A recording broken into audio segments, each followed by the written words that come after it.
आपसे जानना चाहते हैं। रिजेक्शन। नो आदमी ना पर्सनली ले लेता है। दुनिया कभी भी आपके फेवर में काम नहीं करेगी, दुनिया कभी भी आपके फेवर में बात नहीं करेगी। इतना डरने का या डरपोक लोगों का बिजनेस नहीं है सेल्स। सेल्स पावरफुल लोगों का बिजनेस है, मानसिक तौर पर स्ट्रांग वाले लोगों का बिजनेस है। जो रिजेक्शन होता है ना, लोगों की बॉडी लैंग्वेज को भी चेंज कर देता है, इम्पैक्ट करता है। नो का मतलब नेक्स्ट अपॉर्चुनिटी। देखिए, मैंने देखा है कि हर टाइम हर रोज़ आपका नहीं हो सकता। आज का सोशल मीडिया इतना सारा है, एक आदमी को कम से कम 50 कॉल आती होंगी, दिन में 100 कॉल आती होंगी। जब हमें कोई रिजेक्ट करता है, हम उसको वापस से पिच करते हैं, तो वो पिच टोन क्या होना चाहिए? व्यवहारिक तौर पर आपको एक स्मार्ट नॉलेज होनी चाहिए कि कस्टमर को आपको कॉल नहीं करना है अगर उसको आपको लग रहा है कि उसने आपको। आज का जो सिनेरियो है वो आदमी सामने वाला आपको पहला और आखिरी चांस देता है, तो मुझे लगता है कि आपको वेल प्रिपेयर्ड होके जाना चाहिए हर चीज़ के लिए। और जो रिजेक्शन के बाद का एक अप्रोच होता है, वो कैसा होना चाहिए सर? मजाक से बिजनेस स्टार्ट कर देते हैं, किसी का थोड़े ज़्यादा पैसे होते हैं, उसको लगता है ये अपने आप चलने वाला कोई भी बिजनेस है। अपने आप कुछ भी नहीं चलता है जीवन में। हर रिजेक्शन आपको एक डेटा रिलीज करके देता है, तो हर रिजेक्शन के डेटा को संभाल के रखिए, उस पर काम कीजिए। डेफिनेटली 10 से अगर आपके पास 2 फीचर ज़्यादा हैं, उसके आप 1 लाख नहीं ले सकते हैं, मगर आप सर्विस के नाम पर ले सकते हैं। मोटिवेशन एक फ्यूल होता है आदमी को आगे ले जाने के लिए, तो ये फ्यूल कम नहीं होना चाहिए। ये फायर होती है, ये बर्न जलती रहनी चाहिए, जो आपको आग लगा के रखे और आपको आगे ले जाए।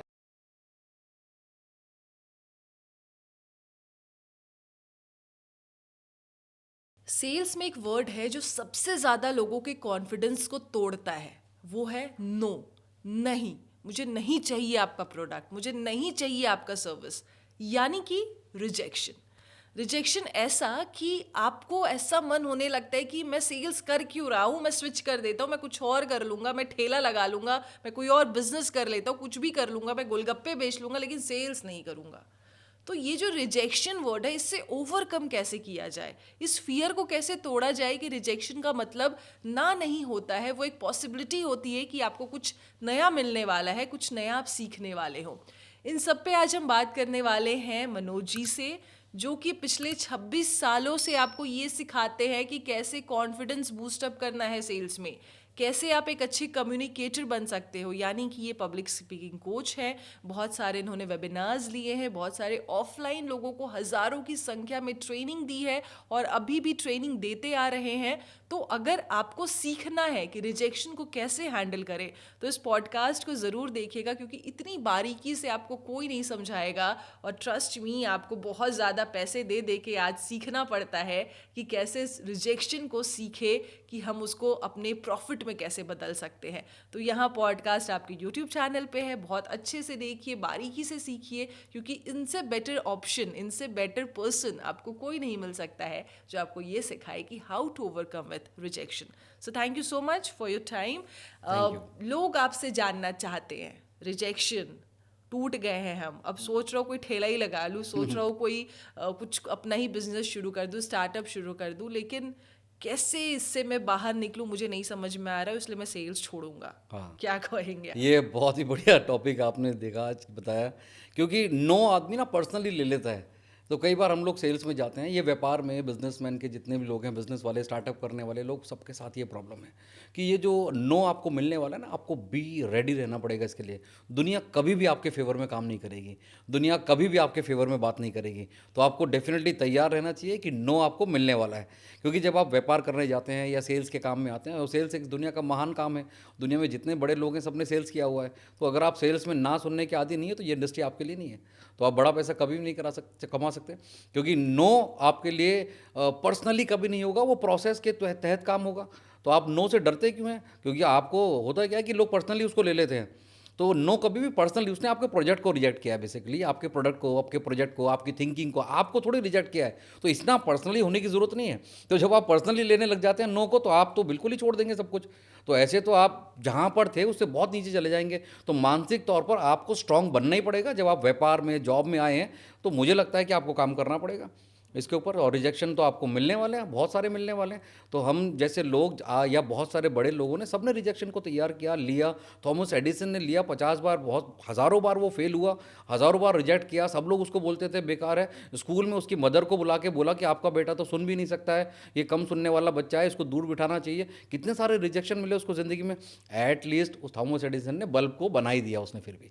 तो रिजेक्शन जिन्होंने, नो को अगर उन्होंने एक सीढ़ी मान लिया अपने लाइफ को सक्सेस में जाने के लिए, तो डेफिनेटली उन्होंने इतिहास बनाया है लोगों के लिए। तो इतना डरने का या डरपोक लोगों का बिजनेस नहीं है सेल्स। तो सेल्स पावरफुल लोगों का बिजनेस है, मानसिक तौर पर स्ट्रांग वाले लोगों का बिजनेस है। और सेल्स दुनिया में हर जगह काम आती है। आप अपने आप को भी सेल करते हैं, एक प्रोफेशनल आदमी होता है, चार्टर्ड अकाउंटेंट होता है, डॉक्टर्स होते हैं, लॉयर्स होते हैं, तो वो प्रोडक्ट थोड़ी सेल करते हैं, वो अपनी स्किल को सेल करते हैं। तो आपको मना होगा बिल्कुल, ना तो मिलेगा आपको इस दुनिया से।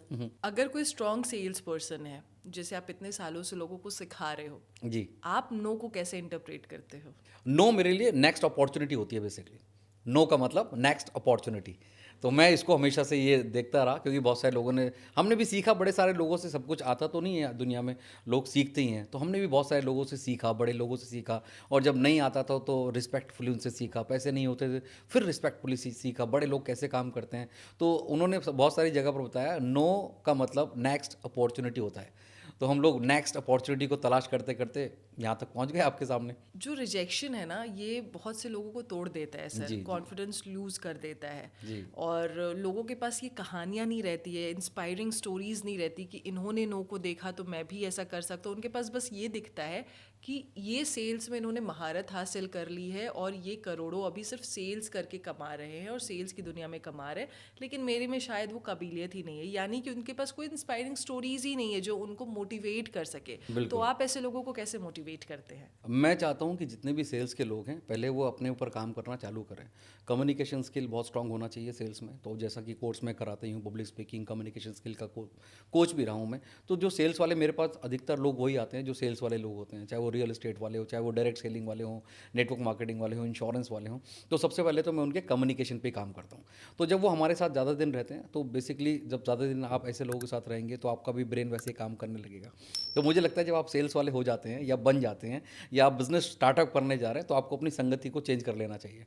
आपको कुछ लाइक माइंडेड लोगों के साथ बैठना चाहिए, कुछ ऐसे इन्फ्लुएंस के साथ बैठना चाहिए जो इन्फ्लुएंसर्स हैं, जो दुनिया को गाइड करते हैं। जब हमने अपना कैरियर शुरू किया तो हमने भी इंडिया के बेस्ट लोगों के साथ बैठना शुरू किया। और बहुत सारे ऐसे ट्रेनर्स हैं जिनके साथ मैं रहा, पैसे देकर रहा। तो मुझे लगता था कि जब मुझे अपना कैरियर बनाना है तो मुझे ऐसे लोगों के साथ रहना ही पड़ेगा। तो जब मुझे नो मिलते रहे तो मैं उनके पास जाता रहा, उनसे पूछता रहा। तो अक्सर हम गलती क्या करते हैं कि हम लोग अपने सब्जेक्ट से भटक जाते हैं। हमें लोग नो करते हैं तो हम लोग उसको पर्सनली लेके चले जाते हैं। तो बेसिकली मैंने बोला कि नो उसने आपके काम को किया होगा ना, आपको नो नहीं किया होगा। तो पर्सनली नहीं लेना है, धैर्य के साथ काम करना है। और नो हमेशा नेक्स्ट अपॉर्चुनिटी ही होगा। और डेफिनेटली अगर आप 50 नो सुनेंगे तो फर्स्ट 51वां तो डेफिनेटली आपको क्रैक करना पड़ेगा, मिल जाएगा आपको क्रैक करके। तो वहाँ तक तो पहुँचना ही है। बिल्कुल। जो रिजेक्शन होता है ना, लोगों की बॉडी लैंग्वेज को भी चेंज कर देता है, इम्पैक्ट करता है। बॉडी लैंग्वेज चेंज मतलब आपका पूरा मेंटल, पूरा आप डाउन हो जाते हो मेंटली लेवल पे, पूरे के पूरे आप स्ट्रेस में आ जाते हो। वो स्ट्रेस आपके फैमिली पे, फ्रेंड्स पे भी निकलता है।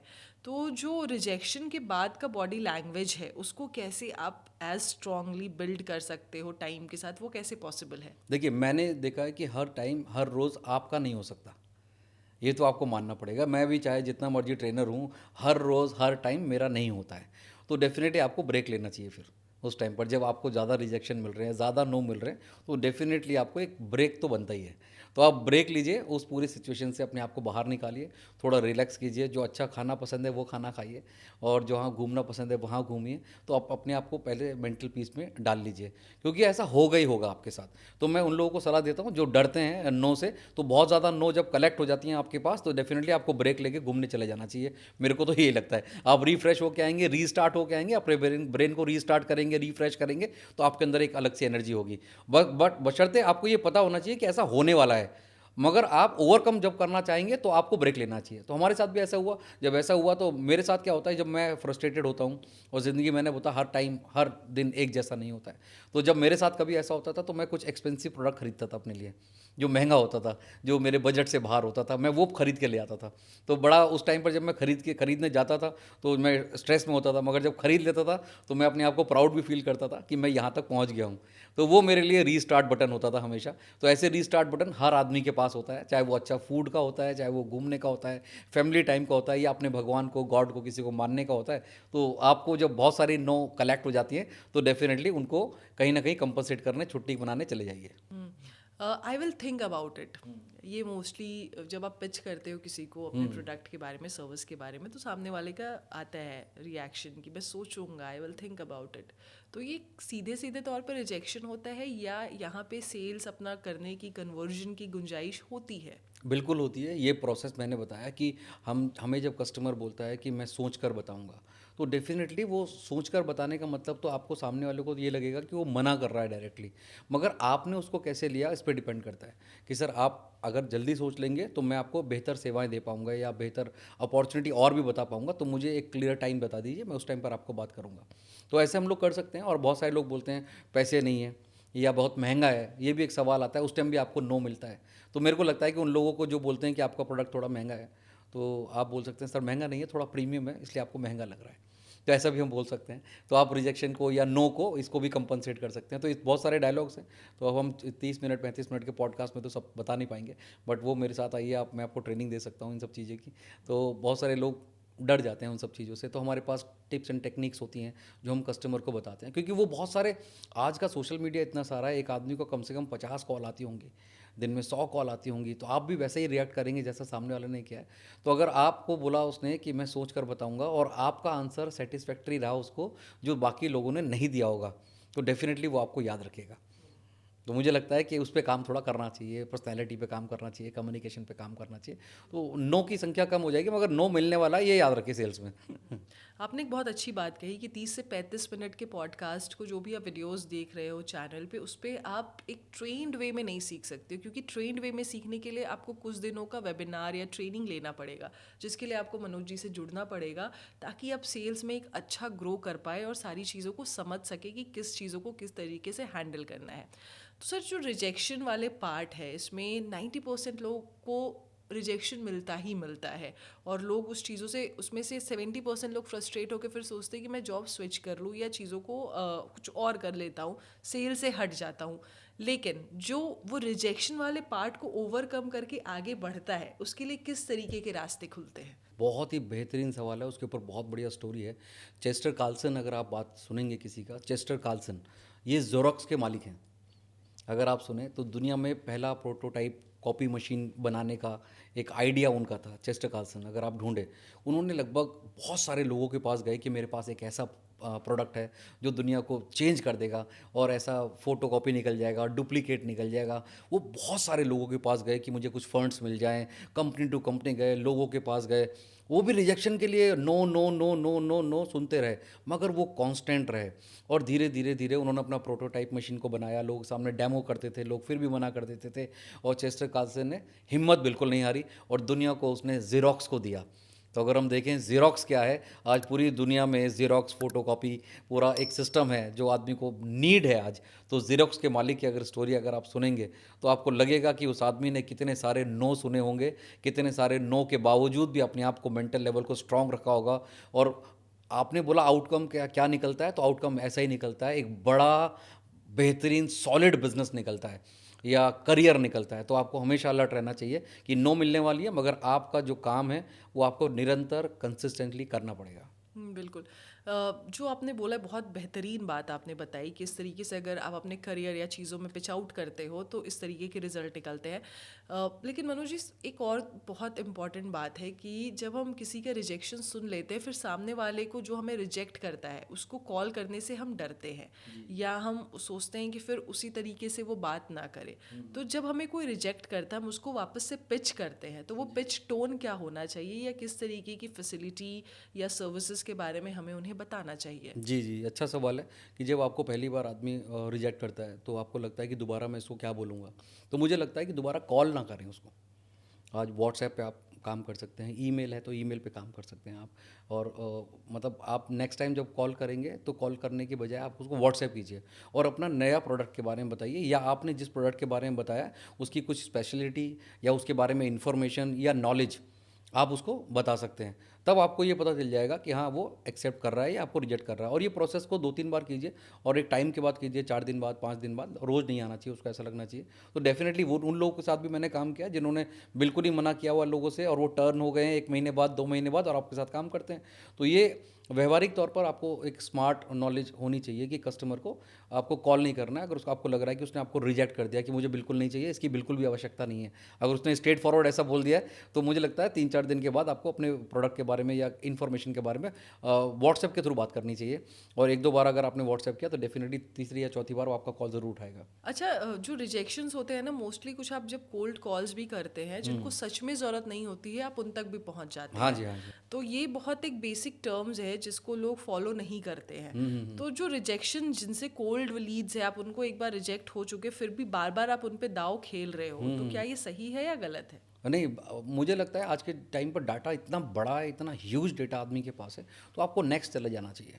मतलब आपको जब कम्युनिकेट करके दिन में 100 कॉल मैंने अगर किए किसी को और मुझे पता है कि 50 लोगों का है, वो जोन ही नहीं है, मतलब 50 लोग मेरा आईफोन लेंगे ही नहीं, तो मैं उनको कॉल ही नहीं करूँगा। 30 लोग हैं, 30 लोगों के थ्रू मैं काम करूँगा और 30 लोगों को फॉलोअप करूँगा मैं। तो बजाय कि हमारे पास एक बिकॉज जब आप कॉल करते हैं और आपको एक ऐसा डेटा मिला जिसमें आपको पता ही नहीं है उसका इंटरेस्ट क्या है, वो चाहता है कि नहीं चाहता है, तो डेफिनेटली कॉल करके आपको पता चल जाएगा कि वो क्या चाहता है, कहाँ से बोल रहा है, किस मेंटेलिटी का आदमी है। तो डेफिनेटली उनको आपको हटा देना चाहिए, उसके बाद नेक्स्ट पे काम करना चाहिए। डेटा वाइड है, कहीं से भी ले सकते हैं और डेटा डेटा पे काम किया जा सकता है। हाई टिकट जो क्लाइंट्स रहते हैं और जो लो टिकट्स क्लाइंट रहते हैं, क्योंकि प्रोडक्ट पे भी डिपेंड करता है, प्रोडक्ट टू प्रोडक्ट ये रहता है। अब आईफोन आपने बात की, 1,10,000 का आईफोन है और एक आईफोन 59,000 का है, दूसरे फ़ोन और कम दाम के 20-25 हज़ार रुपए के हैं। करेक्ट है। तो इन लोगों को जब रिजेक्शंस वाले मॉडल से जब आगे बढ़ते हैं सेम प्रोडक्ट को पिच करने में, तो क्या सेम टोन रखना चाहिए या फिर हाई टिकट वालों का कुछ अलग टोन होना चाहिए और लो टिकट वालों से बात करने के लिए कुछ अलग टोन बिल्कुल होना सही चाहिए? बात है। हाँ, दोनों में अलग-अलग होना चाहिए बिकॉज़ सेम क्राइटेरिया वाले लोग तो दोनों अलग-अलग हो चुके हैं। आपके पास एक सेग्रीगेट करके पता चल गया है, ये हाई टिकट सेल कर रहा है, ये लो टिकट वाला आदमी है, तो दोनों की प्रायोरिटी अलग-अलग होंगी। अगर आईफ़ोन वाला होगा तो उसकी मोस्टली प्रायोरिटी पैसा तो होगी नहीं बेसिकली, उसकी सिक्योरिटी होगा कि ये बहुत सिक्योर फ़ोन है और उसका फीचर वाला फ़ोन है, 25,000 वाला आदमी सोचेगा इसमें मैक्सिमम फीचर कैसे मिल जाए, जो आईफ़ोन को टक्कर दे दे। तो हमें उसको वैसा टैकल करना है और उसको उस तरह से टैकल करना है। तो हमारे को ये सेग्रीगेट करना पड़ेगा ना कि एक मर्सिडीज़ चलाने वाले आदमी को क्या बताना है हमारे को कि वर्ल्ड की सेफेस्ट कार भी हो सकती है, वॉल्वो वर्ल्ड की सेफेस्ट कार है, इससे आपकी लाइफ अच्छी हो सकती है और रिस्क कम होगा। और जो छोटी कार लेते हैं लोग 15-10, 15-20 लाख वाली, उसमें अलग सिस्टम होता है। तो हमें पता चल जाता है और उसी तरह से हम अपने लोगों को ट्रेन करते हैं कि आपको हाई टिकट वाले से किस तरह से स्टार्ट करना है और लो टिकट वाले से किस तरह स्टार्ट करना है। और दोनों हमारे लिए प्रीमियम होते हैं, ऐसी बात नहीं है, दोनों प्रीमियम कस्टमर है हमारे लिए तो। बट ये है कि सेल्स के टेक्निक में हमें ये पता होना चाहिए कि उसको इंपॉर्टेंस क्या है उसके लिए। तो जाहिर सी बात है कि जो इस तरह का आदमी होगा, बड़ी गाड़ी वाला, उसके लिए सेफ्टी प्रायोरिटी होगी बजाय कि स्पीड। और इस वाले को जो आप देखना हमेशा जो लो टिकट वाला होगा, अगर गाड़ी लेने जा रहा है तो वो स्पीड जैसी बातें करेगा कि कितनी स्पीड है, माइलेज क्या है, इस तरह की बातें करेगा। और बड़ी टिकट वाला गाड़ी लेने जा रहा है तो देखना मोस्टली वो लोग सेफ्टी की बात करेंगे। तो हमें ये पता चल जाना चाहिए, तो फिर उसी तरह से कम्युनिकेशन को स्टार्ट करना चाहिए। अच्छा, जो टायर टू सिटीज़ रहते हैं ना, वहाँ पे मोस्टली इंडस्ट्री बेस्ड रहती है। जैसे टाटा है, टेल्को, टाटा मोटर्स है, ये अलग अलग इंडस्ट्रीज़ है जो मशीन्स बनाती है और मशीन्स के लिए सेल्स करती है। छोटे शहरों में सर छोटे छोटे इंडस्ट्रियल्स फैक्ट्रीज रहती है जो जिनको पानी मिल गया या जिनको लोग कम पैसों में मिल गए, तो वहाँ पे वो कंपनी खोल के शुरू कर देते हैं। अब उनको जब किसी दूसरी कंपनी को, बड़ी कंपनी को, अपने प्रोडक्ट्स को, जो बड़ी कंपनी को उनके मशीन्स की नीड है, उनको जब पिच करना रहता है या उनसे जब बात करना रहता है ऑफलाइन जा कर के, धूप में जा कर के, तो वो रिजेक्ट जब होते हैं तो बहुत ही टूट जाते हैं कि 1-2 बार बुलाया, समझा, हमारे प्रोडक्ट का डेमो लिया, फिर रिजेक्ट कर दिया। तो ऐसे में फिर उनका मोटिवेशन जो है पूरे तरीके से टूट जाता है, क्योंकि बिना खाना पीना खाए, मीटिंग्स का वेट करके वो बाहर वेट करते, बैठे रहते, मशीन्स का डेमो देते हैं, फिर 2-3 बार कभी पैसों के लिए, कभी किसी चीज़ के लिए वो, या फिर उनके अपने कुछ टर्म्स रूल्स के कारण वो उसको रिजेक्ट कर देते हैं। सही है। तो ऐसे सिचुएशन में उन लोगों को वापस जब वो पिच करने का सोचते हैं तो क्या माइंडसेट के साथ पिच करें? देखिए, मुझे आज के टाइम पर ना एक आदमी के पास ऑप्शन बहुत सारे हैं। तो आप you are not the only person जिससे वो सामान खरीदेगा, ये तो आपको पता ही है। वो आपसे नहीं खरीदेगा, 2 पैसे कम मिलेंगे तो कहीं और से खरीद लेगा। और परचेज़ वाला आदमी किसी भी बड़ी ऑर्गेनाइजेशन में, अगर आपने टाटा का नाम लिया, तो ये लोग परचेज़ वाला आदमी कोई छोटा आदमी नहीं होता उनका, वो पावरफुल आदमी होता है, वो आपको तुरंत रिजेक्ट कर देगा। तो मुझे लगता है आज के सेल्स के टाइम पर आप जब अपने आप को बताने जाते हैं लोगों को, तो पहला और आखिरी चांस ही मिलता है आपको। आज का जो सिनेरियो है वो आदमी सामने वाला आपको पहला और आखिरी चांस देता है। तो मुझे लगता है कि आपको वेल प्रिपेयर्ड होके जाना चाहिए हर चीज़ के लिए। तो जब तक, बात तो वही है कि लोग बिना सीखे जाना चाहते हैं और करना चाहते हैं। और सेल्स, अगर आपने बिजनेस किया है, कोई भी स्टार्टअप कर रहे हैं, डेफिनेटली अच्छे लोगों को हायर कीजिए। वो कहते हैं कि इफ़ यू शो मतलब पीनट्स, तो आपके पास कौन आएगा। तो आप अच्छे लोगों को हायर कीजिए, परफेक्ट लोगों को हायर कीजिए, जिनका कम्युनिकेशन स्ट्रांग हो, प्रेजेंटेशन स्ट्रांग हो, बिकॉज आप एक व्यापार करने जा रहे हैं।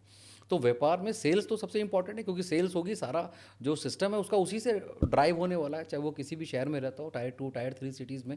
छोटे छोटे मेरे साथ बहुत एमएसएमई के लोग होते हैं जो मुझे इस तरह के सवाल पूछते हैं, तो मैं उनको प्रिपेयर कराता हूँ कि आपको किस आदमी से, जब आप किसी को प्रेजेंटेशन देने जा रहे हैं, तो आपके पास क्या क्या टूल्स होने चाहिए, किस तरह से कम्युनिकेशन होना चाहिए, किस तरह से बॉडी लैंग्वेज होना चाहिए, और पर्सनैलिटी क्या होता है। और इसमें एक तरह आप ये देखिए, जब एक आदमी की पर्सनैलिटी जो होती है ना, वो भी बड़ी अपीलिंग होनी चाहिए।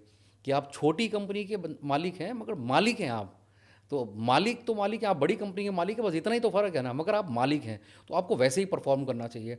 और 90% लोग आदमी को अपने कैबिन में घुसने से पहले ही एक्सेप्ट और रिजेक्ट कर देते हैं, क्योंकि वो पर्सनैलिटी देख लेते हैं, आपका ऑरा देख लेते हैं। तो आपको वैसा बनना चाहिए। तो हम ये जो काम करते हैं छोटी इंडस्ट्री वालों के लिए, जो एमएसएमई इंडस्ट्रीज़ होती हैं, छोटे मैन्युफैक्चरर्स होते हैं या ट्रेडर्स होते हैं, छोटे प्रोडक्ट को सेल करने वाले, इंपोर्ट एक्सपोर्ट छोटे वाले होते हैं, उनकी ट्रेनिंग अलग से हम लोग करते हैं, जिसमें हम पर्सनैलिटी डेवलपमेंट कराते हैं, उनका कम्युनिकेशन स्किल कराते हैं, बोलना कैसे है और अप्रोच कैसे करना है। आप जब जाते हैं तो आपके पास क्या क्या होना चाहिए, आपकी इंडस्ट्री से डेटा होना चाहिए, आपके पास विजुअलाइजेशन कराना चाहिए उसको, वीडियोज़ होना चाहिए आपके पास। तो हम छोटी छोटी चीज़ों को लैक कर जाते हैं। और आप जितना अच्छे से बताएंगे, बड़ा आदमी जो होगा वो आपकी बात सब समझ रहा होगा कि वो अपने प्रोडक्ट को आप किस तरह से उसको प्रमोट कर रहे हैं या दिखा रहे हैं। तो डेफिनेटली 10 लोगों में से आपको सेलेक्ट कर लेगा, अगर आप वेल प्रिपेयर्ड किसी के पास गए हैं तो प्रिपरेशन में कमी रह जाती है मुझे लगता है, इसलिए वो रिजेक्ट हो जाते हैं। आपने प्रिपरेशन की बात की, जो रिजेक्शन के बाद का प्रिपरेशन होना चाहिए मुझे लगता है और स्ट्रांग होना चाहिए, तगड़ा होना चाहिए। और ये जानना चाहिए कि आप किस चीज़ के लिए उनको कौन सा ऐसा चोट आप कर सकते जहाँ उनको इमोशनली और ऐसा लगे कि हाँ यहाँ रिक्वायरमेंट है, उस चीज़ों को हिट करना चाहिए। तो जो रिजेक्शन के बाद का एक अप्रोच होता है वो कैसा होना चाहिए सर? क्या ये स्ट्रैटेजी के साथ अप्रोच करना चाहिए, विदाउट स्ट्रैटेजी बस फ़ोन कर लेना चाहिए? नहीं नहीं, हम स्ट्रैटेजी के साथ ही होना चाहिए। जैसे आपने बताया कि हम जब सेल्स वाले में होते हैं कि रिजेक्शन जब हमारे को मिलते हैं, तो हर रिजेक्शन आपको एक डेटा देता है।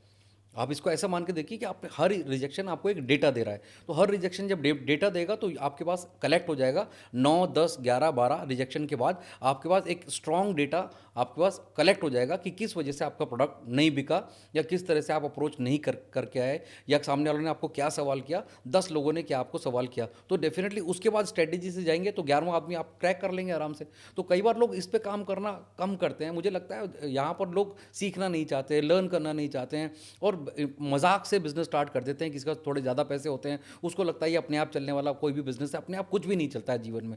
तो हर रिजेक्शन आपको एक डेटा रिलीज करके देता है। तो हर रिजेक्शन के डेटा को संभाल के रखिए, उस पर काम कीजिए। डेफिनेटली 10 से 11वां जो क्लाइंट होगा वो आपका ही होगा। बिल्कुल, ये तो सच्चाई है। अब जो ऑफलाइन मार्केटिंग होती है, ऑफलाइन सेल्स अप्रोच होता है, आपने अभी थोड़ी देर पहले पर्सनालिटी की बात की, तो जो पर्सनालिटी डेवलपमेंट का बात करो, specially in the field of MR जब डॉक्टर्स के पास जाते हैं तो डॉक्टर ऑलरेडी बहुत हाइजेनिक होते हैं और सारी चीज़ों को देखते हैं, पहले देखते हैं कि बंदा कैसा आ रहा है, क्या आ रहा है। तो पर्सनालिटी का क्या रोल होता है सर इसमें?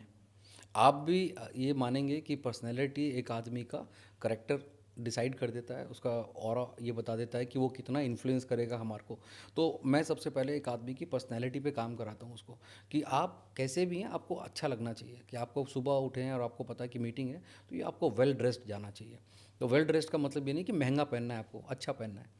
और दो बातों में फ़र्क होता है। तो मैं अपने लोगों को बोलता हूँ कि आपको अच्छा पहन के जाना चाहिए। और आज सोशल मीडिया इतना एक्टिव है, सब में ढूंढो ना कि आपको कौन सा बेस्ट कपड़ा आ रहा है। आज तो बहुत सारी एआई भी है एआई कि है। मेरे पे कौन सा अच्छा लगेगा, हाँ, बता दो। कौन सा कॉम्बिनेशन अच्छा लगेगा। तो आप बेस्ट बन के जाइए अपना, और डेफिनेटली क्रैक होता है। और पर्सनैलिटी बहुत बड़ा रोल अदा करता है। हम भी बड़े लोगों से जब मिलते हैं तो हमारा भी ऑरा उस तरह से होता है कि सामने वाला समझता है कि हाँ यार कुछ है।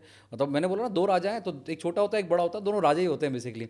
तो जितने भी एमआर हैं या मेडिकल रिप्रेजेंटेटिव जो लोग डॉक्टर्स के पास जाते हैं, क्योंकि वहाँ पर पहले से ही 50 लोग बैठे होते हैं, तो आपका क्या काम होगा कि आपको उनसे बेटर, उनसे इन्फॉर्मेशन में ज़्यादा होना चाहिए। आपको उनके पास, आपके पास ज़्यादा क्लैरिटी होनी चाहिए, कंपनी की ब्रांडिंग अच्छे से होनी चाहिए।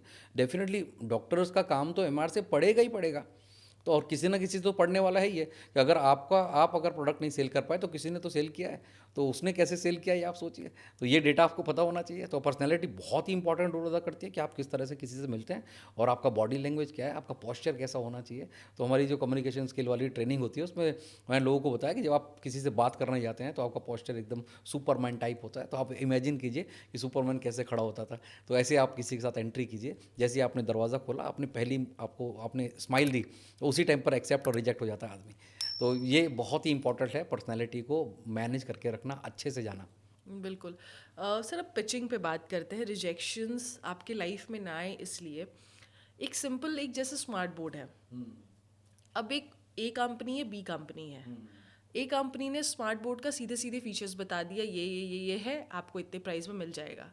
बी कंपनी ने ये किया कि ये बोर्ड है, इसमें मैंने कैमरा भी दिया है, ये एआई बोर्ड है। हालांकि बोर्ड उसके पास भी वही है, लेकिन इन्होंने क्या किया, अपने एक दो फीचर्स को इस तरीके से एलैबोरेट किया कि वो जो 1,20,000 में बेच रहे हैं, वही सेम प्रोडक्ट थोड़ा सा मॉडिफाई होकर वो 2,20,000 में बेच रहे हैं। तो ए कंपनी और बी कंपनी वालों का क्या डिफरेंस रहा जिस वजह से क्लाइंट ने बी कंपनी वालों को ज़्यादा पैसे पे भी एक्सेप्ट कर लिया और ए कंपनी वालों को कम पैसे पे भी नहीं एक्सेप्ट किया? सर्विस, सीधी बात है, सर्विस। सब कुछ एक जैसा होता है। आप समझिए, अगर आपके पास 2 फीचर ज़्यादा हैं, उसके आप 1 लाख नहीं ले सकते हैं, मगर आप सर्विस के नाम पर ले सकते हैं। तो सर्विस आपने उसको दी। बहुत सारे पहले, अगर आज से 15 साल पहले बात करें, तो जब इंडिया में लैपटॉप्स बहुत सारे नहीं थे, ब्रांड्स बहुत सारे नहीं थे, तो हाई टिकट पे भी लैपटॉप बिकते थे, क्योंकि उस टाइम पर सेल्स, मतलब टिकट भी 30,000 40,000 का था उस टाइम भी लैपटॉप का। मगर मैं भी उसके पास जब जाता था, मैं लैपटॉप का ब्रांड का नाम तो लेना सही नहीं है, मगर कई ने बोला कि सर हम ऑन साइट आपको वारंटी देंगे, कोई ख़राब हो गया तो हम आपके घर पे ही आएंगे। तो अपने को लगा यार अच्छा है, 5,000 महंगा है, मगर बाद का प्रॉब्लम कुछ नहीं होगा। तो सर्विस फैक्टर पे बहुत इंपॉर्टेंट है। तो अगर आप सर्विस फैक्टर किसी भी प्रोडक्ट में ऐड कर देंगे तो आप 50,000 एक्स्ट्रा ले सकते हैं। और आदमी को यही चाहिए कि मैं अगर 1 लाख का ये बोर्ड ले रहा हूँ या 2 लाख का बोर्ड ले रहा हूँ, तो मेरे को सर्विस कौन देगा भाई बाद में। तो वो एक इंपॉर्टेंट फैक्टर है। तो सर्विस अगर आप उसमें ऐड कर देंगे तो डेफिनेटली आप प्रोडक्ट के प्राइस को दूसरे से ज़्यादा बेच सकते हैं, चाहे उसमें खूबी 1-2% ही हो, 5% ही हो, तो लोग ले लेंगे आपसे। बिल्कुल। अच्छा, जो आजकल नए नए ऐप्स आ रहे हैं ना, हर आए दिन आप देखो, हर 10 दिन पे आपके सामने एक नया ऐप आ जाएगा। आपके सारे काम को आजकल सारा ऐप आसान कर दिया है।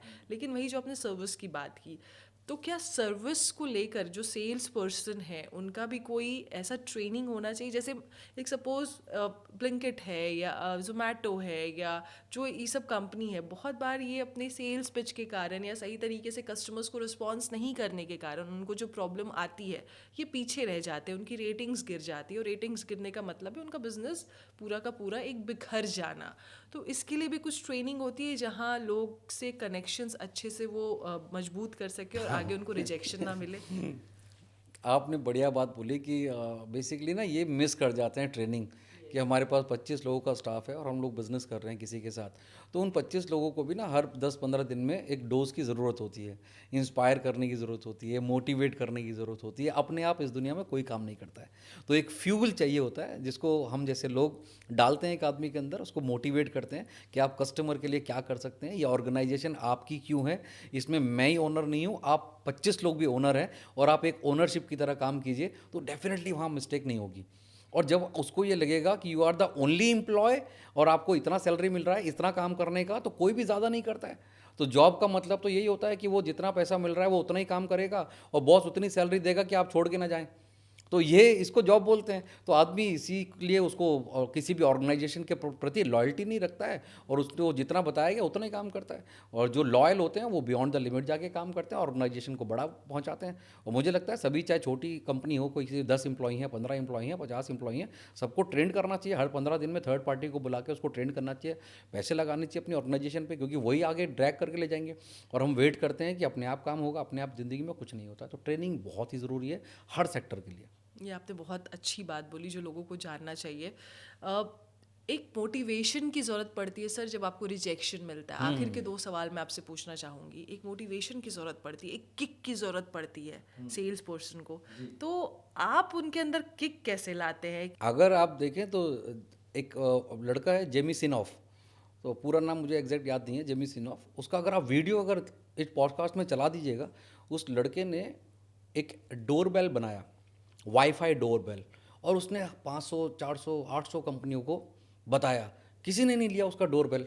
वो आखिरी में अमेरिका में शार्क टैंक में चला गया और उसने अपने आप को प्रेजेंट किया कि मेरे पास ऐसा डोरबेल है। और वहाँ सब शार्क बैठे हुए थे, मल्टी मिलियनियर बिलियनियर लोग थे वहाँ बैठे थे।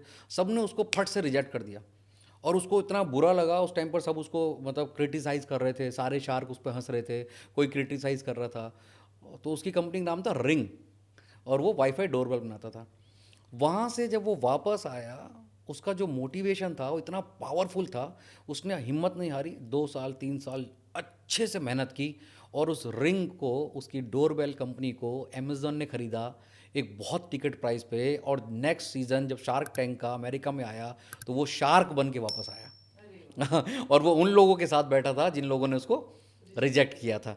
तो जो ये सेल्फ मेड मैन होते हैं ना, जो लोग बनते हैं, इनके पास ये सब चीज़ें होती हैं, या गॉड गिफ्टेड कह दीजिए, या लोगों से सीखते हैं, इंस्पायर होते हैं। हम जैसे लोग भी वही सोचते हैं कि हम रिजेक्ट होते हैं, वी लर्न, एक स्टोरी पढ़ते हैं, एक वीडियो देखते हैं, फिर इंस्पायर होते हैं, फिर नेक्स्ट डे के लिए हम तैयार हो जाते हैं। तो डेली कुछ ना कुछ आपको चाहिए ऐसा फ्यूल, बिकॉज मोटिवेशन एक फ्यूल होता है आदमी को आगे ले जाने के लिए। तो ये फ्यूल कम नहीं होना चाहिए, ये फायर होती है, ये बर्न जलती रहनी चाहिए, जो आपको आग लगा के रखे और आपको आगे ले जाए। तो मोटिवेशन बहुत ज़रूरी है। बिल्कुल। सेल्स की दुनिया में जो कदम रख रहे हैं यूथ, उनको आप रिजेक्शन हैंडल करने के लिए क्या कुछ टिप्स देना चाहेंगे? मैं चाहता हूं कि आपको पेशेंस, इस इंडस्ट्री में अगर आप आएँ तो स्वागत है। ये इंडस्ट्री बहुत सारे लोगों को बहुत कुछ बनाती है, दुनिया से बहुत आगे ले जाती है। तो आपको पेशेंस रखना बहुत ज़रूरी है। पर्सनैलिटी पे काम कीजिए, कम्युनिकेशन पे काम कीजिए, और आप जितना भी आपने लर्न किया है बेसिकली, उसको प्रैक्टिकली आप अप्रोच करना सीखिए, अपने आप जाके सीखिए। और जितना ज़्यादा आप लर्न करेंगे, बिकॉज ये एक एन थ्योरी भी होती है, जिसमें अगर हम नीचे से लिखेंगे तो ज़्यादा एफर्ट होता है, फिर धीरे धीरे आपकी इनकम बढ़ती जाती है। तो धीरे धीरे ये प्रोसेस है। तो आपको धैर्य रखना बहुत ज़रूरी है, रिजेक्शन झेलना बहुत ज़रूरी है कि 40 के बाद 50वां ज़रूर आएगा, 30 के बाद 31वां ज़रूर आएगा, ऐसा नहीं हो सकता है। ताश के पत्तों में 4 इक्के होते हैं, तो हो सकता है 1 2 3 4 हो सकता है 50 51 52 हो, तो डेफिनेटली ज़रूर आते हैं। तो धैर्य ज़रूर बना के रखिए। ये इंडस्ट्री बहुत बढ़िया है, खूबसूरत है। लर्न करेंगे, सीखेंगे, ऑब्जेक्शन हैंडलिंग को सीखेंगे। हर तरह के कोर्स डिज़ाइन किए हुए हैं मैंने भी, हर तरह की ट्रेनिंग डिज़ाइन की हुई है कि आपको ऑब्जेक्शन हैंडलिंग कैसे करना है, आपको नो से कैसे लड़ना है, लोग मना करेंगे तो क्या करना है। तो ये सारी चीज़ें आप लर्न करेंगे तो ये इंडस्ट्री बहुत बेहतर है। बिल्कुल, थैंक यू सो मच। बहुत अच्छा आपने इनपुट्स दिया, बहुत लोगों को सीखने को मिला। रिजेक्शन से हारना नहीं है, इस पॉडकास्ट का मतलब ही यही है कि आप रिजेक्शन से हारे नहीं, और रिजेक्शन से और किस तरीके से आप ओवरकम कर सकते हैं, या जो भी सेल्स पिच के दौरान आपको प्रॉब्लम आती है उनसे आप किस तरीके से ओवरकम कर सकते हैं। अगर आपको ये सीखना है तो मनोज शर्मा जी की जो कोर्सेज है उसमें ज़रूर इनरोल होइए, उनसे सीखिए और जानिए कि कैसे आप बेटर सेल्स पर्सन बन सकते हैं, और कैसे अपनी कंपनी को या जहाँ भी आप जॉब कर रहे हैं वहाँ एक बेटर ग्रोथ ला सकते हैं। Thank you so much. अगर आप और वीडियोस देखना चाहते हैं, कुछ और सब्जेक्ट पे वीडियोस देखना चाहते हैं, टॉपिक्स है आपके पास कि नहीं मुझे इस पे चाहिए, तो आप कमेंट सेक्शन में बताइए, हम उस पर ज़रूर वीडियोस लेके आएंगे और आप तक ये पहुंचाएंगे कि कैसे आप बेटर सेल्स पर्सन बन सकते हैं और कैसे लाइफ में ग्रो कर सकते हैं। और इसके लिए आपको करना क्या होगा, चैनल को सब्सक्राइब करना होगा, और जिनको भी इन वीडियोस की ज़रूरत है उन तक ये वीडियोस को पहुंचाना होगा। तो ज़रूर लाइक, कमेंट एंड शेयर करें, क्योंकि आपका एक छोटा सा कदम हमें बहुत हौसला देता है आप तक ज़्यादा से ज़्यादा वीडियोस वैल्यूबल तरीके से पहुंचाने में। मिलते हैं अगले पॉडकास्ट में कुछ नए वैल्यूबल इनपुट्स के साथ मनोज शर्मा जी से। Thank you so much. Thank you ma'am.